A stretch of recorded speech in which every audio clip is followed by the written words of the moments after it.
from the beginning, back in 1947, when Pastor Shockey came to Moorestown to be superintendent over at the Lutheran home, there wasn't a Lutheran church, and he and his wife were determined to have a Lutheran church, and it came into being with his persistence and with the interest of other people nearby. And so from that point on, I think it has become a strong church, and it has been recognized in the community. Even though the Presbyterian Church and the Episcopalian Church are older, I think this church has been considered a strong church in the community.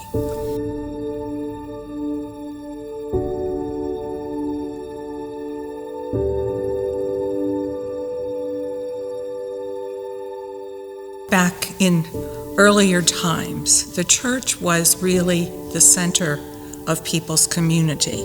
It wasn't like today where sports have become much more prominent. We had a lot of different kinds of parties and celebrations, and that was the way of meeting people and doing fun things in the congregation.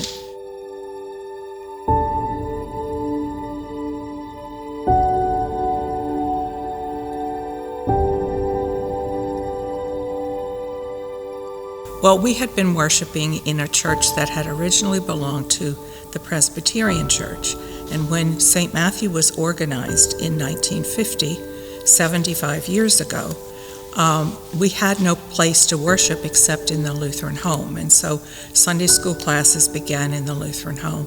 And it was all the real dark paneling where we sat in that main room, and it was scary back then because it was a castle. Snow White came out. You weren't sure if the witch was in there. You weren't sure. It was, thank God my brother was there with me.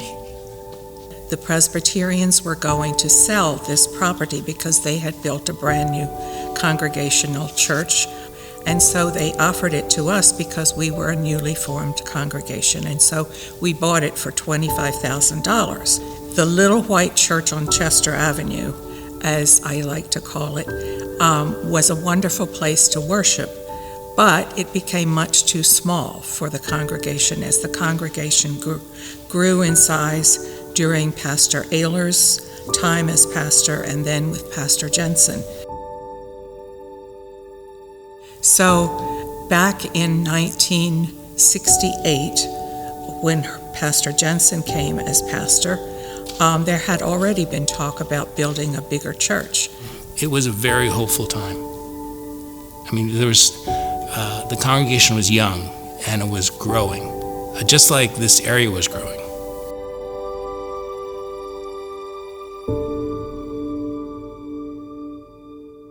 Pastor Jensen finally was convinced that we needed a larger congregation, and so Hassinger and Schwam were the architects for this building, and we worshiped up in Fellowship Hall while the construction was going on because the old church had been demolished. About a year and a half later, this church became possible to come in to worship, and so we did, and it was dedicated in September of 1972. And it was a great day because people had watched its construction and were thrilled to have a new, larger church, and especially a much larger narthex or foyer. And so it was a great time for the congregation.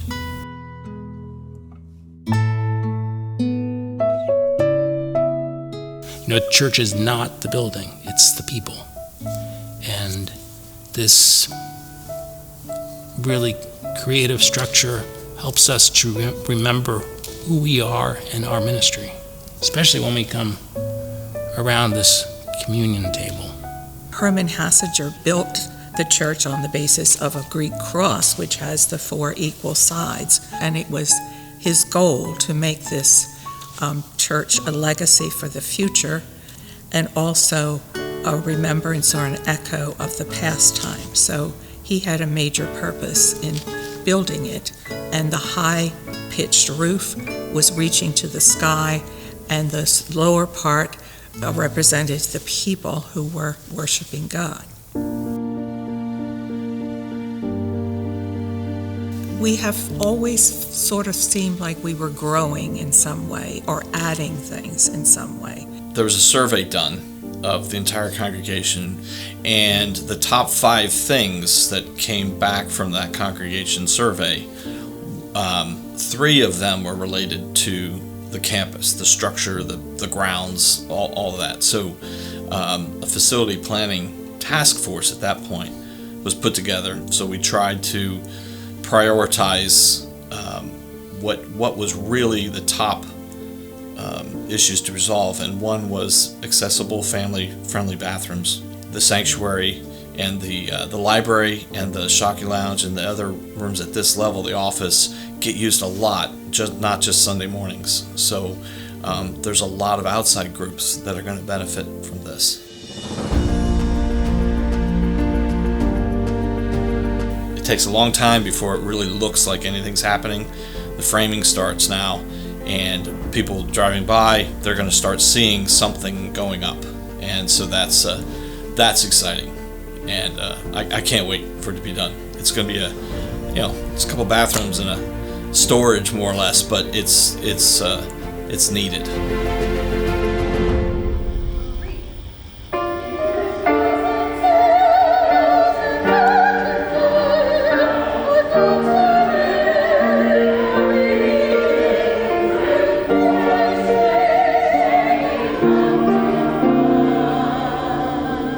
There are some places where traditional liturgy is very dry.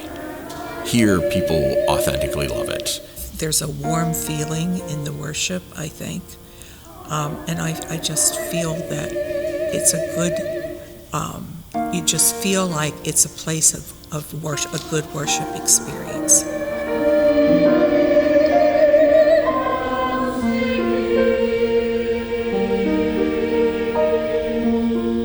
Because I began the interview process after shutdowns had already happened. And so even normally you'd come and do meetings, but that was the first time I ever led a worship by Zoom was actually just for the call committee. I went over to a neighboring church. I was in Maryland and said, "Can I borrow your sanctuary for an afternoon?"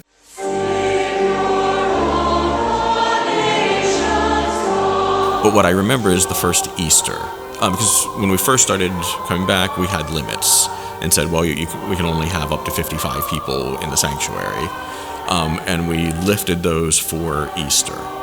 And we probably had close to 180, 200 people. I mean, something significantly full. And to hear the singing, because I had never heard that here. I had no idea what the acoustics were like here. And so I know even when I was doing the announcements, I started to tear up for a moment. Like I almost couldn't make it through the announcements. To feel this number of people and then yes, just the sound of those voices singing together. That I remember.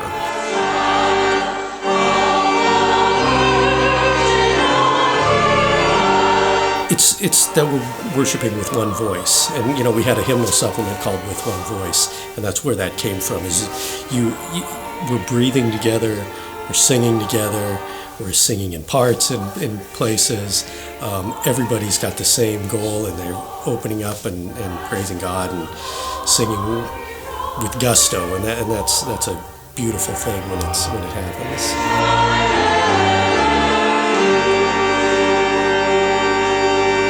But we're not just about worshiping, we're about action in the community, getting involved, being involved, nurturing other ministries that might not be as blessed as ours. We certainly have a mission statement, but we wanted to get a shorter tagline that kind of helps give us clear direction for where are we going, what is it that we're called to do. And so we adopted the line of live the love. We're going to be faithful here. And whatever happens, that God is still with us. And so I think that's the key thing, is just that it's really kept at it and just saying, all right, this, a sense that God is here. Let's get together, let's pray together, let's read the word together, and it will work. We just trust.